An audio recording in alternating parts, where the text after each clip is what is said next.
હું આમ આદમી પાર્ટીના એક એક સૈનિકને, એક એક યોદ્ધાને, એક એક હોદ્દેદારને અભિનંદન પાઠવું છું કે એમણે ભાજપની સામ દામ દંડ ભેદ પૈસા રૂપિયા આ બધાથી પર રહી અને એની સામે યુદ્ધ લડ્યા છે. આમ આદમી પાર્ટીનો એક એક સૈનિક છેલ્લા કેટલાય સમયથી વિસાવદરની ભૂમિમાં વિસાવદરની જનતા માટે એ લડાઈ લડતા હતા. એટલી હદે ભાજપે તાનાશાહી કરી હતી. એની સામે આ વિસાવદરના ખેડૂતોનો, વિસાવદરના માલધારીઓનો, વિસાવદરના નાગરિકોની જીત છે.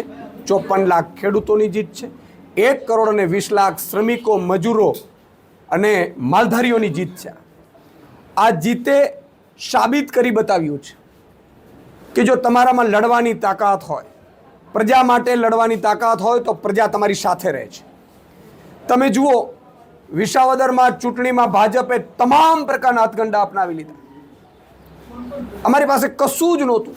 અમે સાવ સામાન્ય આમ આદમી, અમે એ નાગરિકો કે જે પ્રજા માટે લડવા નીકળ્યા છીએ. નથી સત્તા અમારી પાસે, નથી સંપત્તિ, નથી કશું જ નહીં. પ્રજા ખુદ લડી રહી હતી અને અમારી સાથે જો હતું તો પ્રજાનો પ્રેમ હતું. અમારા જે યુવા લડવૈયાઓ બધા યોદ્ધાઓ હતા, મેદાન ઉપર ઉતરતા તો લોકો એમને વધાવતા હતા.